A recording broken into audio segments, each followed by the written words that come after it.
Greetings. Glad that you can be with me today. I'm Steve Cole, the pastor of the First Methodist Church in Oswego, Kansas, as west as the West Mineral Methodist Church in West Mineral, Kansas. And today we're going to be having a kind of a devotion for Christmas Eve. And looking at a passage from the Gospel of John, because Matthew and Luke both tell the Christmas birth narrative, but John looks at it from a little bit different perspective, and we'll be looking at the first chapter of John, verses 1 to 14. In the beginning was the Word, and the Word was with God, and the Word was God. He was in the beginning with God. All things came into being through him, and without him not one thing came into being. What has come into being in him was life, and that life was the light of all people. The light shines in the darkness, and the darkness did not overcome it. There was a man sent from God whose name was John. He came as a witness to testify to the light, so that all might believe through him. He himself was not the light, but he came to testify to the light. The true light, which enlightens everyone, was coming into the world. He was in the world, and the world came into being through him, yet the world did not know him. He came to what was his own, and his own people did not accept him. But to all who received him, who believed in his name, he gave the power to become children of God, who were born not of blood, or the will of the flesh, or the will of man, but of God. And the Word became flesh and lived among us. And we have seen his glory, the glory of his Father's only Son, full of grace and truth. May God add a blessing to the reading, the hearing, and the understanding of his word. The last part of that, it says, and the Word became flesh and lived among us, and we have seen his glory. Wow. And one of the ways we celebrate Christmas is with lights. We have lots and lots of lights at Christmas time. We put lights on the Christmas tree. We put lights in our home. We decorate the yards with lights. We put up special displays of Christmas lights, and we even like to go look at the lights other people have put up in their yards, or in some places they do elaborate light displays. I know there was a place in Carthage, Missouri we went to a few years ago. Had to wait in line for an hour just so we could get to drive through all the lights that were there. And Silver Dollar City also puts on a special light display during during Christmas. And of course there's that movie Christmas Vacation, where Clark Griswold wants to decorate his house with all these lights, and has a terrible time trying to get the lights to finally all work. And we even have people that have competitions to see who can have the best light displays. Some people go all out. But why is light associated with Christmas? What's the deal here? Why are we thinking about light? And of course, the passage that we just read out of the Gospel of John, if I look at it again, I see the word light is 1, 2, 3, 4, 5, 6 times. The word light is found in that passage. Jesus is the light that comes, enlightens the world, right? But also, a few other reasons. When the angel came to the shepherds to announce the birth of Jesus, it says that the angel stood before them, and the glory of the Lord shone around them. But it's not specifically talking about light here, but he had the glory of the Lord shining, right? And in Isaiah 9:2 it says it's not just found in the New Testament, but also in the Old Testament. Isaiah 9:2, the people who walked in darkness have seen a great light. Those who lived in the land of deep darkness, on them the light has shined. And then a little while later in verse 6 it says, for a child has been born to us, a son is given to us, authority rests upon his shoulders. He is named Wonderful Counselor, Mighty God, Everlasting Father, Prince of Peace. A prophecy of the coming Messiah. And then of course we have this passage from the Gospel of John.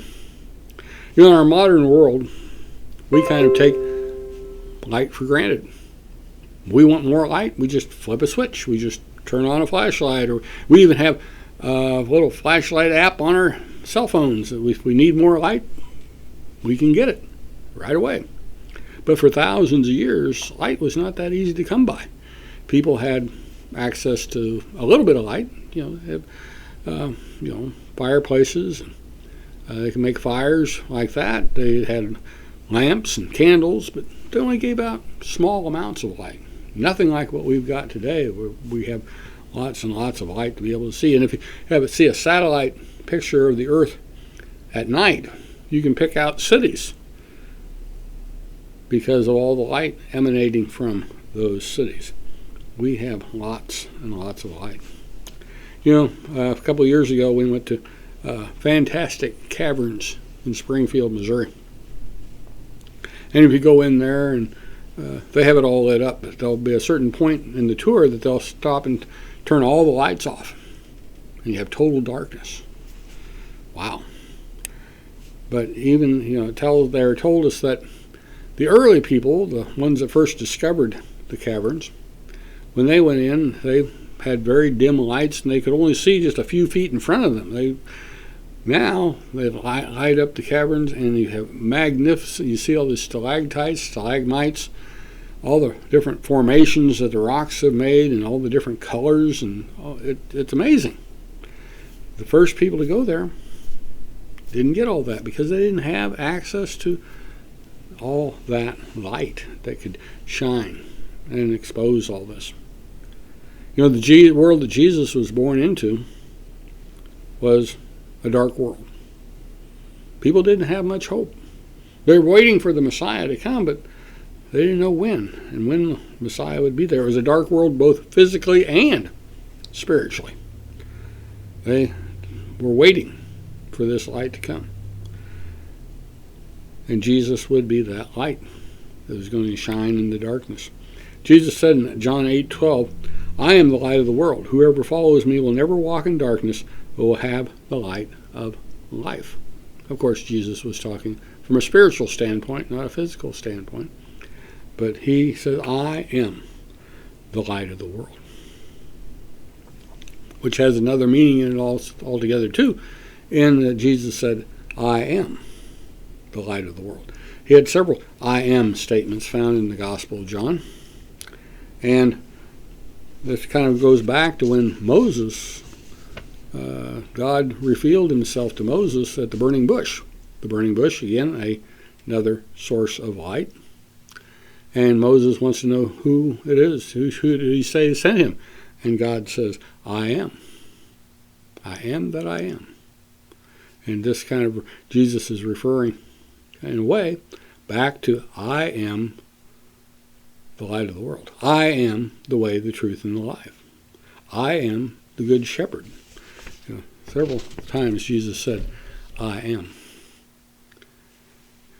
Today, in some ways, we still live in a dark world from a spiritual standpoint.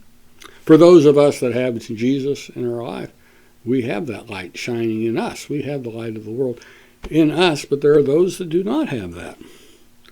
And so in that way, we still live in a dark world in some ways. There are people that don't believe in Jesus. And that's where we come in. That we have the light of Jesus living in us. And that we are to let that light shine so that others may know of his light and come to a relationship with him. Jesus said in Matthew 5:14-16, you are the light of the world. A city built on a hill cannot be hidden. People do not light a lamp and put it under a bushel basket. Rather, they put it on a lampstand, and it gives light to all the house. In the same way, let your light shine before others, so that they may see your good works and give glory to your Father in heaven. That we are the light of the world. And that's the reason Jesus came. That's why we celebrate. Is the light of the world had come to live with us and be with us. And he didn't stay that little baby in the manger. He grew up to be a man, lived among us, went to the cross and died for us so that we might have life through him because he rose again. and he gives his life to us so that we have that light living in us. And of course, one individual light sometimes, what can I do? But we're not alone, because we all have light. If you light one candle, that one candle only gives off just a little bit of light. But if you get two candles, it gives out more and more and more, and the more candles you get, the brighter the light shines. So if we're all working together for God, we can be that light that shines in the darkness. Well, thank you for coming. Hope that you have a merry, wonderful Christmas at this time, and have a very happy New Year. May God go with us to guide us, lead us, and help us today and every day. Amen.